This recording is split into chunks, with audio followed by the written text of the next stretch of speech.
Hey, it's been a while. But well, for this time, yeah, you might hear some voices in the background. It's the middle of the day, and I needed a cup of coffee. In fact, I should be working right now. Well, it is what it is. You know, I I always live life in a hurry, almost as if I'd be, I don't know, dead the next instant. Well, there were several moments where I would actually be, in fact, dead if I weren't the way I am right now. If I weren't to be so not proactive, so fast. No, I don't know how to explain this. To live in a hurry, yeah. Let's leave it in that way.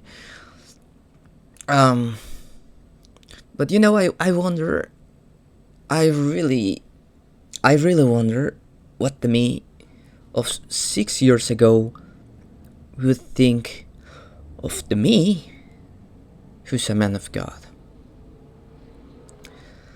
I wonder what the me who never fought back for fear of violence would think of the me who held a gun for a flag. I I wonder I wonder many things. Um but okay. In my short time in the army, I thought that maybe if I were stronger, if I were faster, or at least a bit smarter, I wouldn't need to resort to violence. But hey, um, then I found this guy who I thought was inferior to me in all aspects.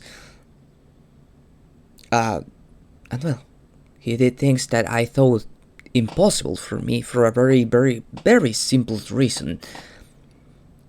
He believed. He had faith and hope. Maybe, just maybe, the only thing that I needed was to be a good man. Enough man. How hard it is. Maybe to be good is to be naive.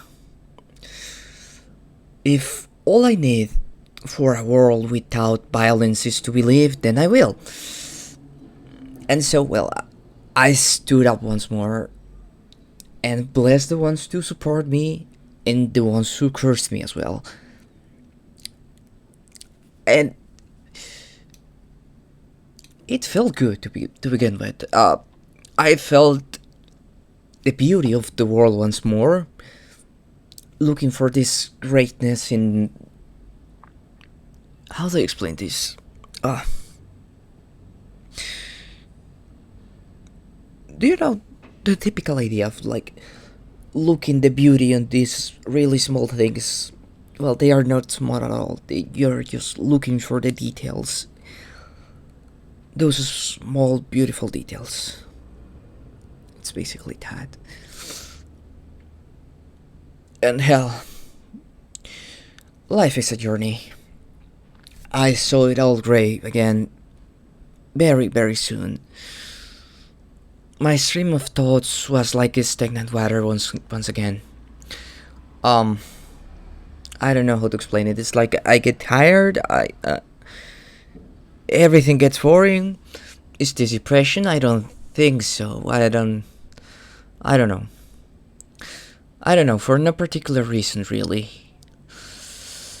I guess my heart just burned out the passion as I kept pushing forward, and I felt no progress. Maybe.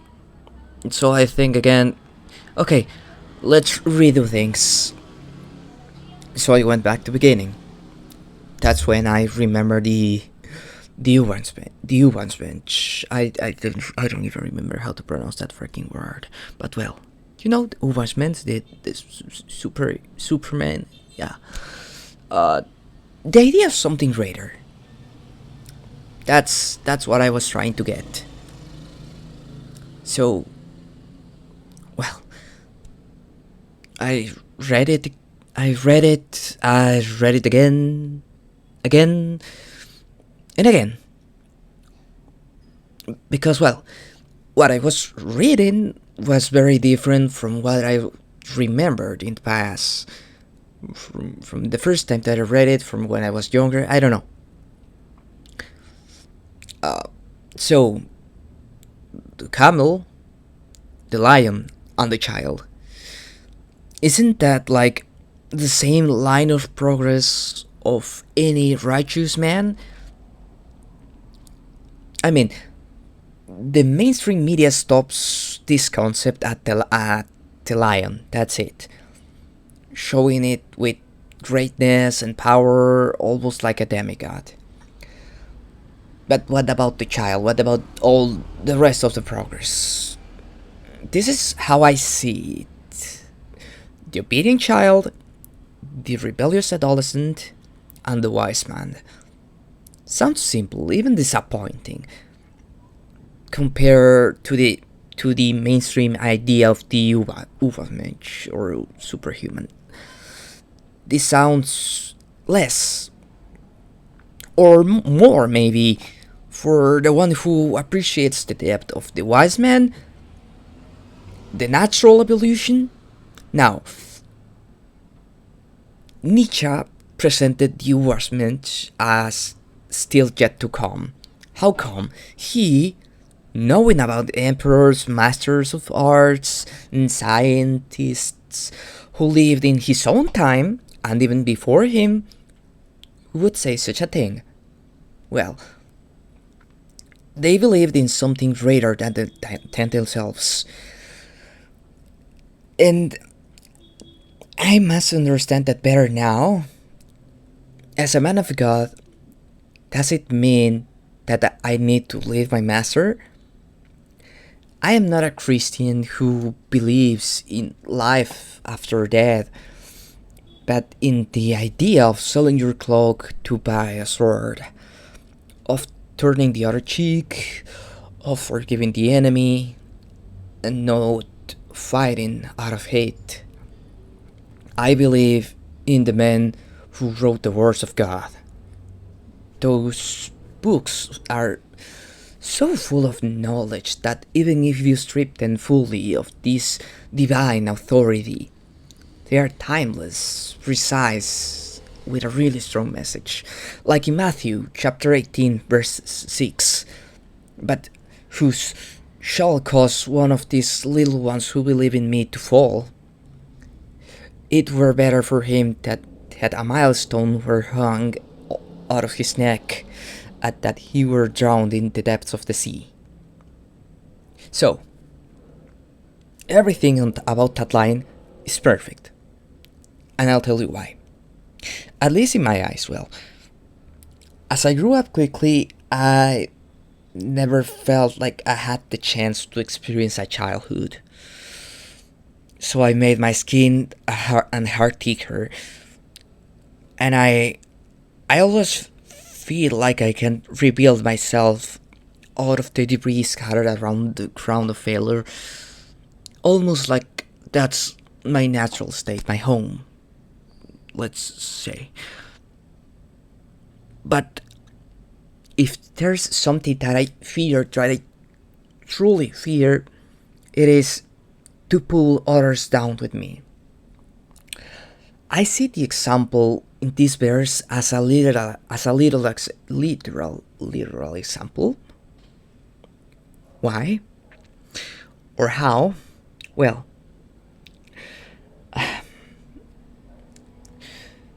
give me a moment to think.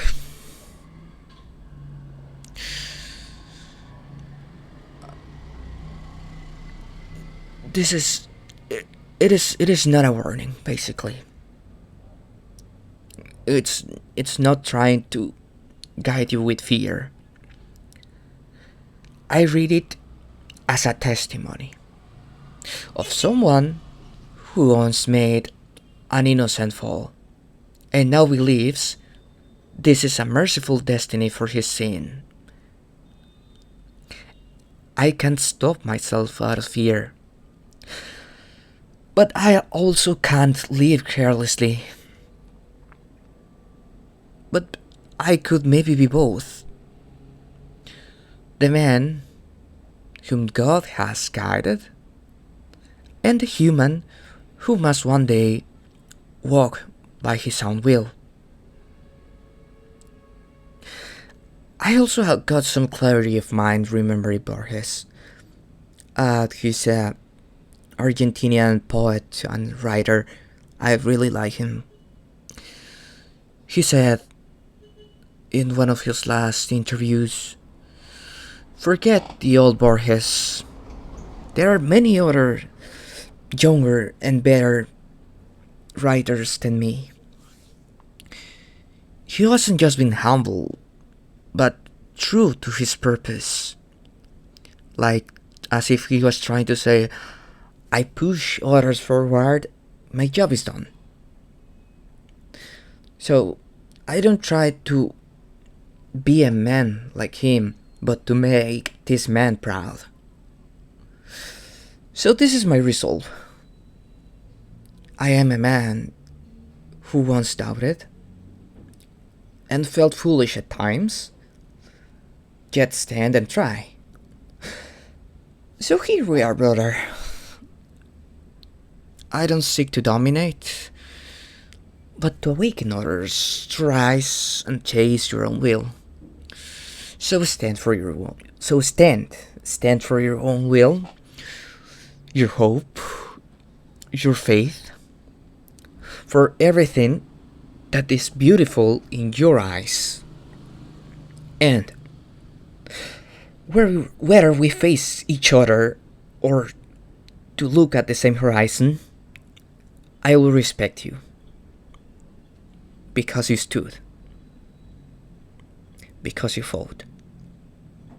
So yeah, see you in life, brother.